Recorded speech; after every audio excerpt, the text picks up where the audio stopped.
Hey everyone, it's Jeremy. Welcome back to Pokemon Gold. This is turn 52, and let's jump into things. Alright, so normal scenario, we'll flip through everything, check anything that seems interesting, and move along. So we have completed Conjuration 8. This is super cool. Means we have access to things like Kings of Elemental Earth. Unfortunately, we don't really have the Earth gyms to play around with that right now. Our gym income is pretty good, but it's very spread out. So we're going to have to figure out what we can do about that. We've already got some plans. We'll see how they come to fruition in the next couple of turns. So in the meantime, we're going to be running up Alteration because like I said, we've got a bunch of spread out gyms or gym income, and we're starting to diversify our paths, so we want to take advantage of certain buffs. And even if we did nothing else, right, there's always just the Alt 9 Army of Lead, Army of Gold type scenario that we could head for. Nothing wrong with that. Might as well give it a go. Alright. Nothing from Gnome Lore, nothing from Apsu, nothing from Augury, nothing from Probing, nothing from Auspex, nothing from the second Apsu. Got a Dark Knowledge, Burial Mound. This should be another +1 gem. So nice. Our death income is starting to catch back up. I'm assuming we're going to get into that scenario where we basically do what we already did, right? Is we get everyone pretty close to like 10-ish, and then we kind of cap out in our lands. Nothing with Haruspex. We lost a Karateka to a Seduction. That's kind of annoying.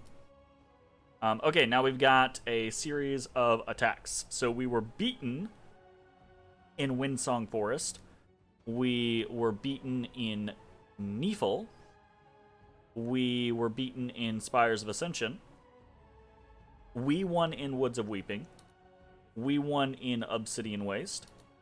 We won in Greenwall. This is our champion. And let's actually watch this one, because this is the first time our Steelix champion has been in a fight, and I'm kind of interested to see how it performs, right? And how it's, more importantly for me, how its fatigue goes, because I did have it go through a full scenario. I think though with Earth 6, because it's gonna summon Earth Power, I think with Earth 6 and an Amulet of Resilience, I don't think fatigue is gonna matter too terribly much to this guy. So we'll see. Okay, so what is it arrayed against? It is arrayed against some province defense. So this is pretty much a guaranteed win. But it's a question of how exactly does this work. So decent stats all around for right now. So we're going to speed through this. We go through the Earth Power, Temper Flesh, Iron Skin, Iron Will, and Weapons of Sharpness. Okay, so that Weapons of Sharpness means every single attack that he has is an armor-piercing attack. Final tally is 32 protection, 25 magic resist, which is pretty damn good. Only ended up with 20 fatigue after all that casting, and has 9 reinvigoration. So should absolutely be just fine. The only way he's going to fatigue out is if someone is actually hitting him with fatigue spells or weapons. And everything else should be pretty good. Okay. I'm assuming... Yeah, this is just... He's just going to trample, smack, smack, smack. Trample, smack, smack, smack. And he just ate everything about that for lunch. Like, easy peasy. So he's going to get experience chevrons probably pretty quickly, actually. So, very nice. But do I think this Steelix stands up to the, the guitarist gangbang squad? Absolutely not. Absolutely not. So that's still something to worry about. Better, but still doesn't stand up to it. So next up we have a Steelix on Cyanwood City. So he has finally popped a Steelix onto my capital. Took out my patroller there and all of my PD.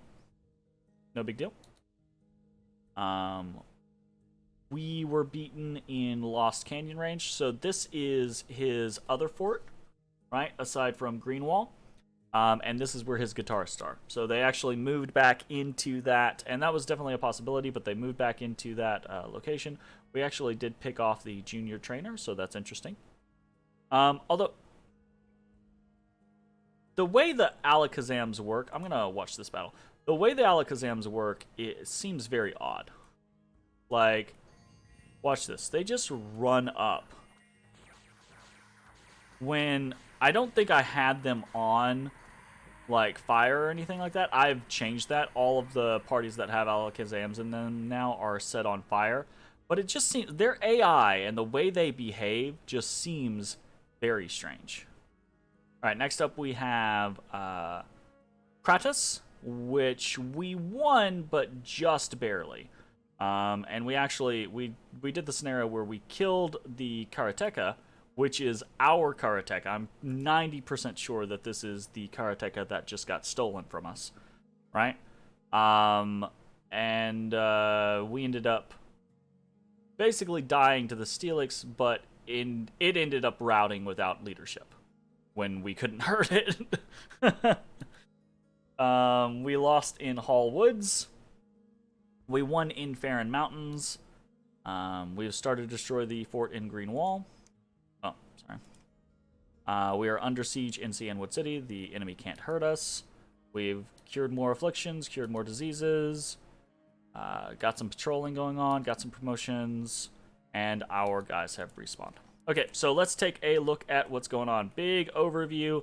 We are continuing to push mini attacks into Olivine's lands. Okay. What exact? So we'll take this again by kind of fronts. So Olivine City front. Let's actually hold up. Let's take a look at the score graphs real quick. So we can see, right, we're kind of doing this bounce back and forth raid counter raid scenario. But income wise, his income tends to keep dropping while mine tends to keep raising. It hasn't happened this turn because my income tanked this turn because he got on my capital. No big deal.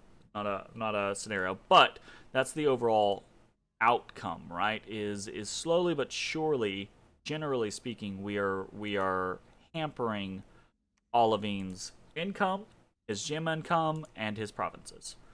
So we're going to try to keep pushing that effort. So in that vein, we hit 4 provinces. We hit 6 provinces last turn. Right, we hit 6 last turn. We are going to continue to hit, right? We won 4 of those 6, right? We're going to continue to push. So this is actually kind of dicey with what we're doing. And I'm expecting that we're going to start losing some parties, right? And I mean parties that I care about. Like, I care about Urborn a little. I care about Zinville, you know, those types of things. We're going to start losing those because we're going to have to start putting more pressure on Olivine.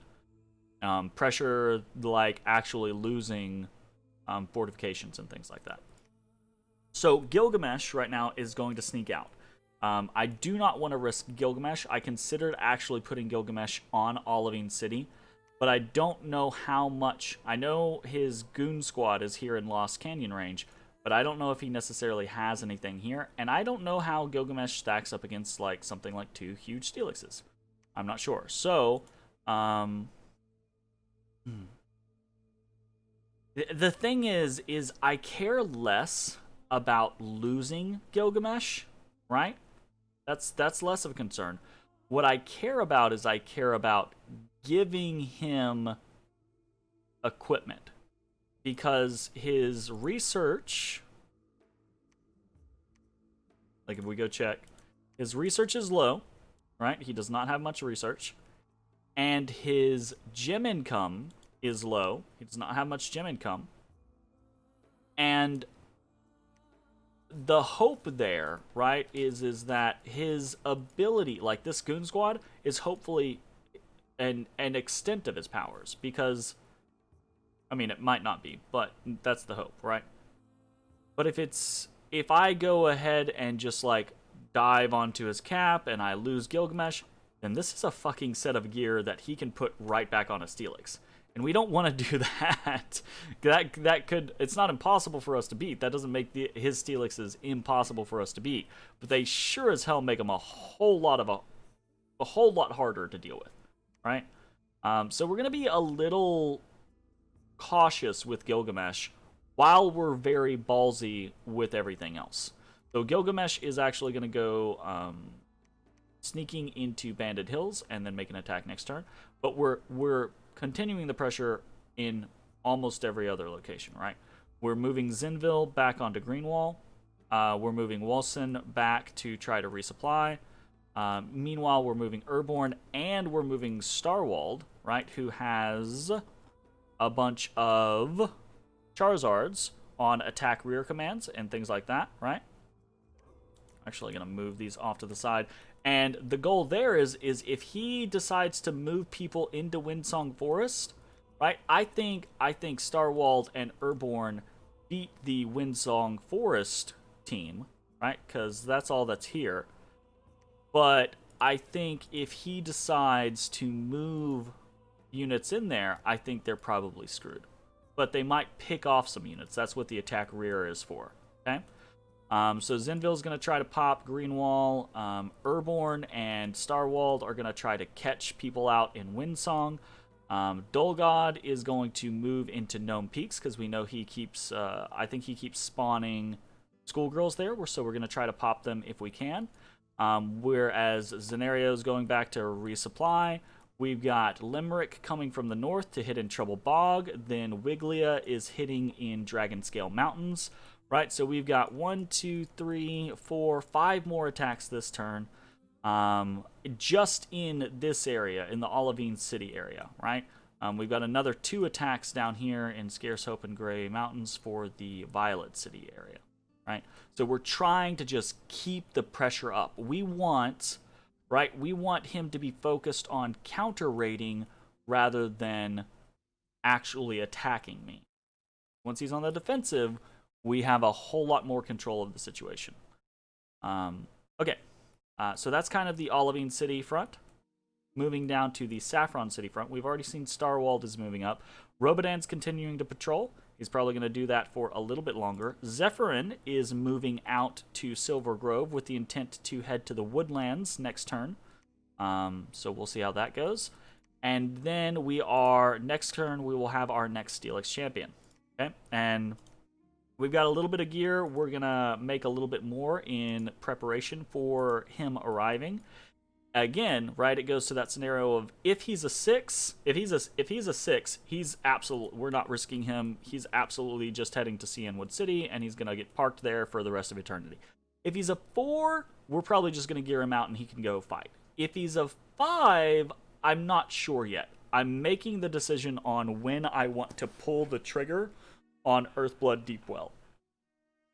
I've been doing some math, right, and trying to decide whether I want to alchemize basically like most of the rest of our gems or not. We could wait 2 or 3 turns and have a much better foothold on what we're trying to do right now, just out of Earth Gems and Astral Pearls, not even everything else. But basically 2 to 3 turns, so not this Steelix, but another Steelix.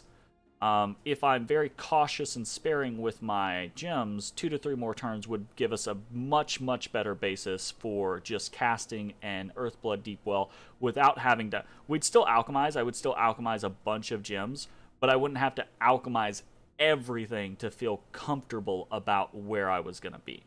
So that's one situation there. So other than that, in Saffron City, we're not doing a whole lot. We are building a fort with Ramatiphone over here in the Great Dunes. We're going to try to sneak a fort up here and see how it works. Just because we would like to protect this throne and this, 4 fucking Fire Gem province. And because if I can get a fort up, I'll get a lab up, and I'll start making some Adepts of Pyrrhoplegaton. Because these are Fire 3 mages. We have plenty of Fire Gems to... we could summon... I probably wouldn't do it to a Pyrrhoplegaton, right? Like I probably wouldn't boost them because they're old, but we could summon a flame spirit with them, and then I could very easily boost that flame spirit, and then probably, you know, like with a ring of sorcery or a ring of wizardry or like other boosters, we can get them up pretty high and we can start summoning other things. Which might be a big deal because I don't think there's anyone else with really high fire access in the game anymore, because Cinnabar is gone, and I think the other one that has decent fire isn't even in the game. Vermilion's electric. Celadon is more like grass. So that might be a good thing for us. We'll see. Okay. Over in Omicria, we're continuing to site search. We're moving Tarball down to Cyanwood to assist in knocking this Steelix off of Cyanwood. Moving over to the Violet City front, we have Chuck moving down into Scarce Hope Waste, and we have Spiccato moving over to Grey Mountains. This is mostly because I don't want to take Chuck out of the scenario, but I need to be cautious with Chuck. We know he has people that can Cloud Trapeze. I did count. There's only, of the guitarists, I think there's only 3 of them that can Cloud Trapeze. So we've got to be careful. He can definitely try to tag someone, but I need to make sure that everyone who is out here has like probably, what is it, the Rings of Warning on, so they can have way more bodyguards, because I think that's kind of like the way to help fight that, is if they're on an attack rear command, right? You just make it to where they have to fight through a whole lot of things. They're not indestructible. It's just, you know. So if there's not 8 attacks coming at Chuck, if they have to actually chew through other units, then it might be harder for them to do something. Regardless, though, we're gonna be cautious over near Violet City, and we're just gonna just trying to take away provinces from him, right? So moving down into the Viridian City front, here in Three Pine Grove, we've got 2 more months on this fort. Yazara's going to stay there until then. We're moving Zarin back into Kunal. Kunal's kind of a weak point right now. We're getting seduced, we're getting attacked every once in a while. If I had the 2 golems still, I would probably be patrolling in this area, right? I'd probably be trying to pop a Steelix here or there. But we're a little low on that. That's the penalty for making that mistake earlier. So in Viridian City, we're not doing anything particular. We're continuing to do what we normally do. So nothing new here, basically. We are recruiting another Battle Girl Pearl, and we're recruiting a bunch of white belts here, because we have the ability to train quite a few more people. And we're actually, like, again, we're getting this secondary group, right? This cluster that is actually pretty good. And don't forget, Venna can do weapons of sharpness. So this place is by no means weak or a liability anymore right now. Like, if he were to jump onto Viridian City, I think I could defend it. You know? Okay, so I'm recruiting a black belt go here because that was basically all the money I had left over. And I just wanted to drain my resources. Ooh. No, I'm not doing anything there. Okay, so over here, back to the Cyanwood City front. In Griffin Rock, I'm getting another black belt commander. This one is currently moving down to Debrithia. The one in Debrithia is actually moving on to Cyanwood City, but I have him set up to just retreat, right? Because I don't want him really participating in the battle. I'm just going to have him retreat and hopefully make it into Cyanwood City. In Impassable Mountains, we are recruiting another Battlegirl Pearl and a bunch of Mareeps. We're continuing to try to power through with our Mareep factory there. And we are doing a pretty decent job of curing all of their issues, so that's good. I don't think we really lost anything, so that's a bonus. Jorah got knocked off. She was who was patrolling on Cyanwood, so she is actually just moving around outside of Cyanwood.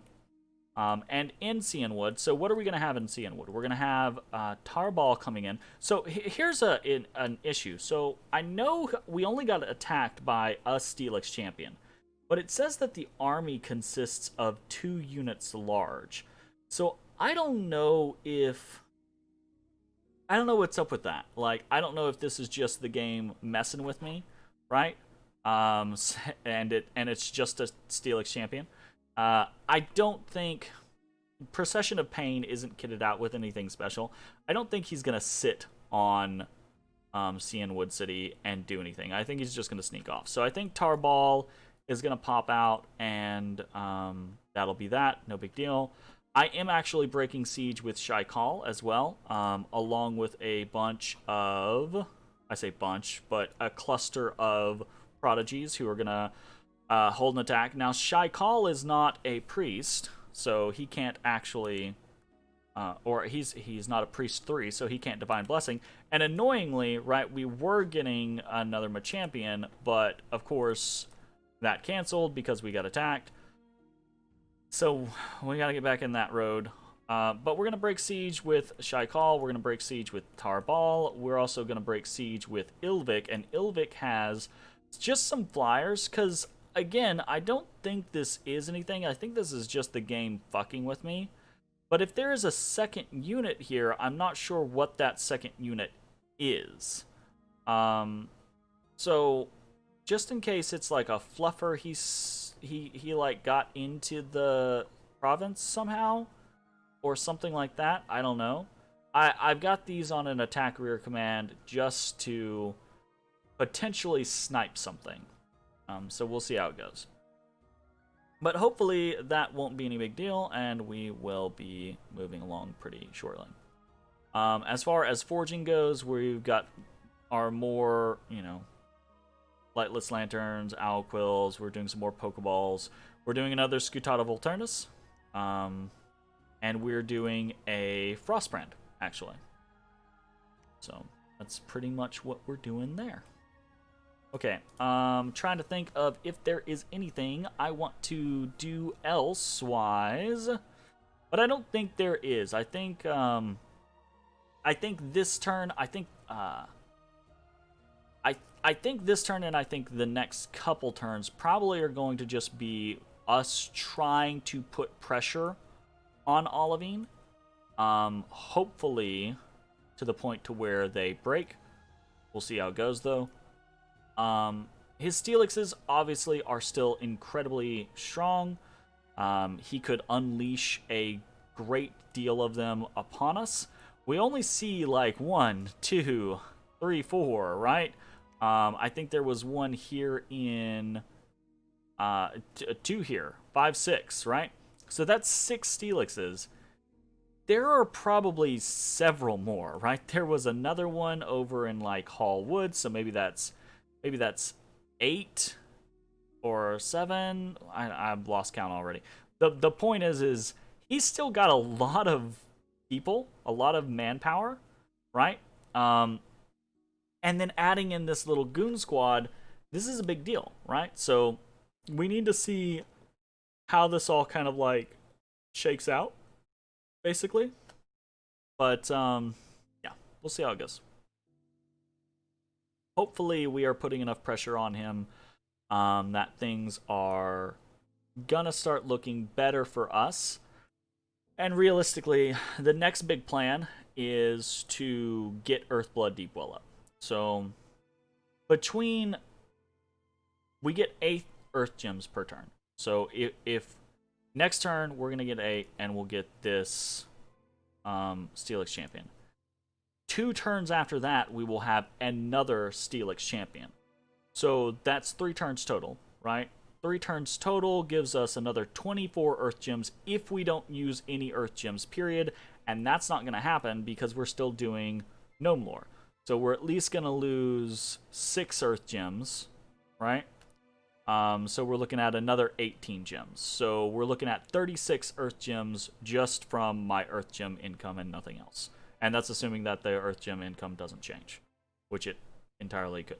So, but adding to that 3 turns of astral pearls, right? And each astral pearl is a 2-to-1 conversion, right? We're starting to look much better on, because 36 Earth Gems is a far cry short of 80, right? And that's just a base one. That's just a base cast of Earthblood Deepwell. But if we alchemize a bunch of pearls, you know, that could actually be quite a few. That could definitely be upwards of 80. And then throwing in, you know, 50 fire gems, 50 air gems, 50 water gems, things like that, which if we're waiting another 3 turns, right, we have 30 fucking income between those 3 things.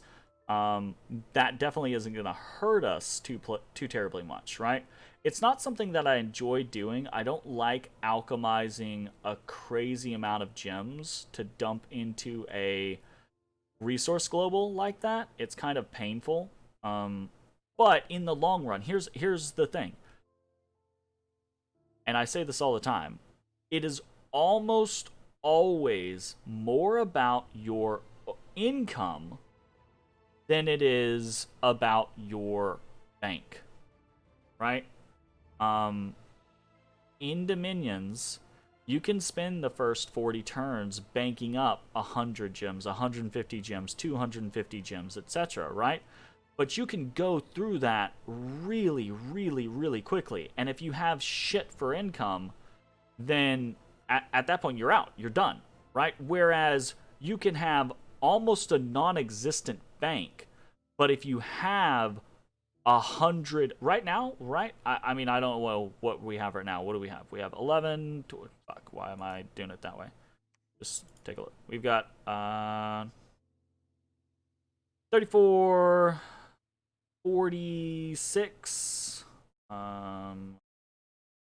58. This is painful, isn't it? 64, 69, I think. I did that right? I'm probably wrong. But looks like we have like 69 gems right now. Gem income. Adding, even if we cut our bank in half, right? Adding another 20 to 69, that's pretty fucking steep, right? When you get to that point to where you have like 100 gems per turn, that's a lot of gems to work with. That is a lot of... We already have a lot of gems to work with, but that is a lot of gems to work with. 28 Earth Gems per turn instead of 8 Earth Gems per turn is going to let us do a crazy amount of things. That means in 4 turns, right? 4 turns after that, we have both Kings of Elemental Earth. A turn, 2 turns after that, well, maybe like 3 turns after that, right? We have multiple highlands done, right? That type of scenario. So we absolutely, which is just going to boost our earth income even more, right?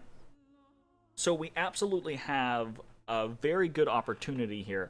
It's just a matter of getting it into place. And I think it makes sense to wait not until next turn, but for another 2 turns to establish that good base. Because I don't want to do an 80 cast. I want to do like 180 cast, right? And honestly, I think because that'll be 53, 54, 55. I think 55, this is assuming that Steelix can even do it, honestly. I think 55 is pretty late in the game to even do like 100 cast and expect it to stick around for very long. Especially since it's going to be the first big resource one up. So anyone who's been banking Astral Pearls is just going to be like, oh, well, I got 150 Astral Pearls. Time to get rid of that enchantment.